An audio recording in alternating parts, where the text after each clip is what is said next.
Hari ini kita akan ngebahas sebuah saham yang di kuartal pertama 2022 di laporan keuangannya sudah menunjukkan tanda-tanda sebuah turnaround yang tadinya kena dampak pandemi, sekarang sudah kinerjanya bagus kembali. Nah, tapi apakah akan terus bagus di kuartal 2 2022 sampai akhir tahun 2022? Kita nggak tahu, tapi menurut gua udah ada tanda-tanda yang bagus. Mari kita bahas saham ini sama apa? Silahkan nonton sampai habis.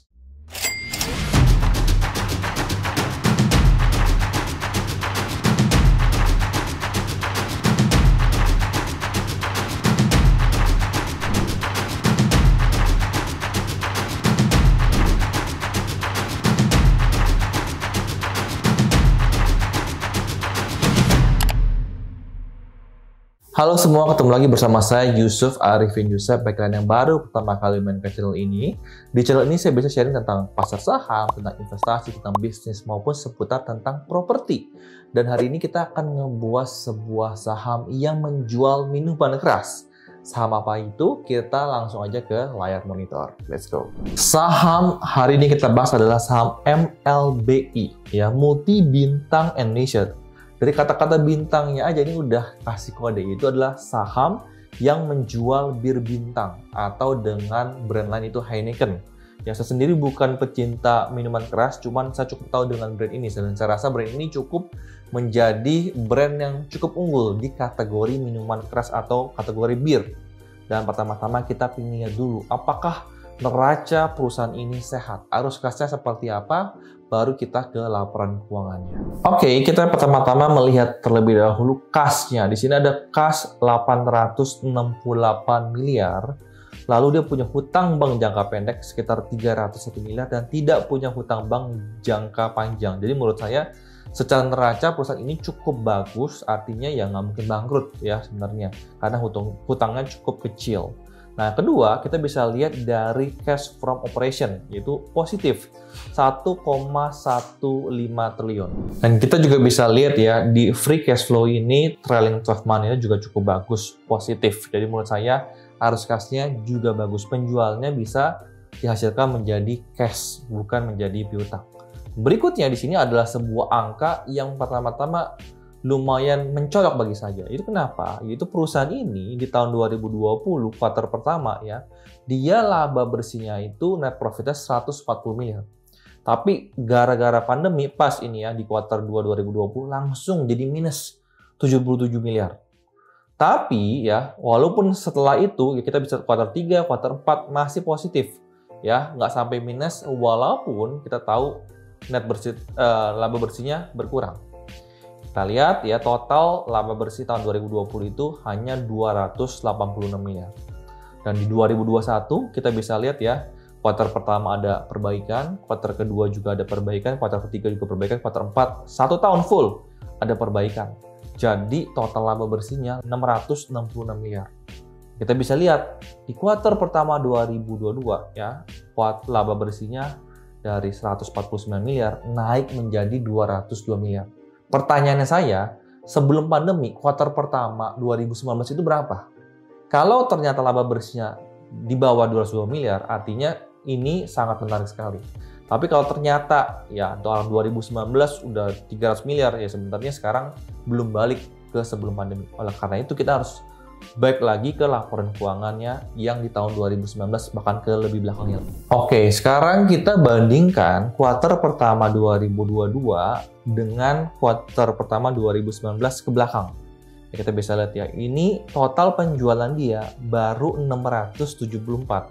Ya, sudah lebih bagus dari kuartal pertama 2020, tapi masih lebih rendah dari kuartal pertama 2019, 2018, bahkan 2017. Jadi mulai bangkit ya, tapi belum totally bisa mengalahkan penjualan pada era-era sebelum pandemi.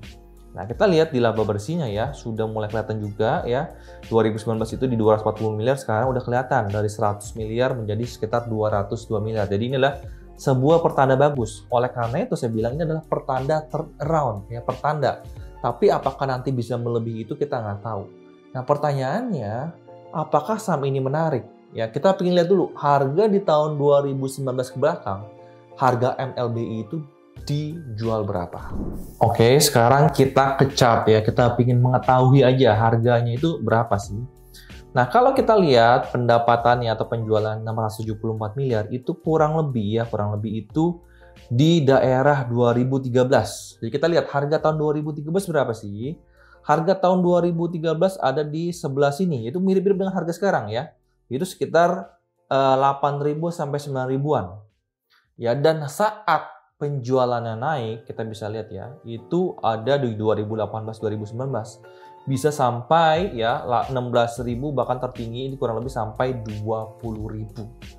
Jadi kalau kita sekarang beli di harga 9.000 lebih dan harapannya nanti si MLBI ini penjualannya bisa bangkit bahkan melebihi tahun 2019, akankah kita mendapat multi-bagger ke harga 19.000? Menurut saya ada kemungkinan. Oleh karena itu yang saya namakan ini adalah sebuah turnaround company ya, yang dulunya terkena dampak tapi sekarang bisa bangkit lagi. Tapi nggak semua perusahaan bisa balik loh. Nah, ini salah satu MLBI menurut saya udah tanda ingin balik. Pertanyaannya, apakah layak dibeli? Apakah harganya murah? Nilai intrinstiknya berapa? Margin of safety kita berapa? Dan di sini saya menggunakan aplikasi StockUp. Kita menggunakan price to earning ratio valuasinya. Dan kita bisa lihat ya, ini adalah rata-rata ya PE dari tahun 2017.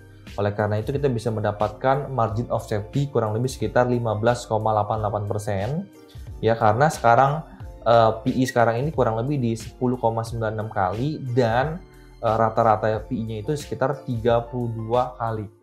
Ya, sedangkan BBV-nya kalau kalian bisa lihat margin of safety itu sekitar 48%. Dan kita bisa lihat ya, potensial upside itu bisa mencapai 92%. Artinya kurang lebih bisa mencapai bagger kalau kita bandingkan PBV-nya dengan PBV rata-rata beberapa tahun terakhir. Disclaimer on, kalau video ini bukan ajakan beli maupun ajakan jual saham MLBI. Ini hanya adalah analisa saya pribadi dan ini adalah contoh sebuah turnaround company menurut saya pribadi. Ya, karena saya lihat ini adalah sebuah kesempatan di mana dulu saham MLBI ini dijual dengan harga yang cukup mahal, sedangkan karena pandemi dia juga ikut turun harga sahamnya. Tapi menurut saya sudah muncul tanda-tanda kalau dia akan balik lagi ke penjualan yang sebelumnya dan labanya juga sudah mulai naik. Tentunya apabila ingin harganya naik, tentu kita harus up to date terus. Kuartal 2 2022, kuartal 3 2022, bahkan sampai akhir tahun 2022 bagaimana penjualan dan laba bersihnya.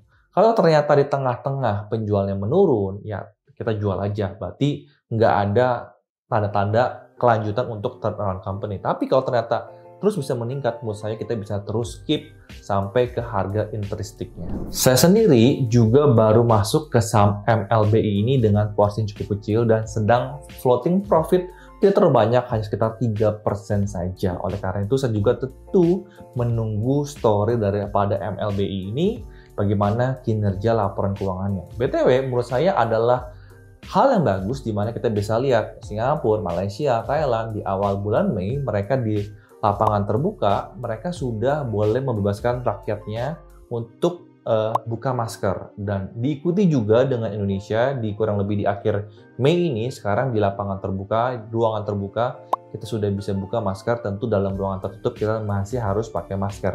Menurut saya ini adalah sebuah tanda yang bagus untuk saham LBBI ini. Kenapa? Karena dia sendiri target marketnya adalah orang yang mungkin ngebar, ngeklub, ya kan, nongki-nongki saat malam, ya kan, mereka butuh aktivitas dalam keadaan ruangan tertutup maupun tidak boleh dibatasi dengan PSBB maupun misalkan PPKM. Oleh karena itu, menurut saya ini adalah sebuah tanda yang bagus juga untuk saham MLBI.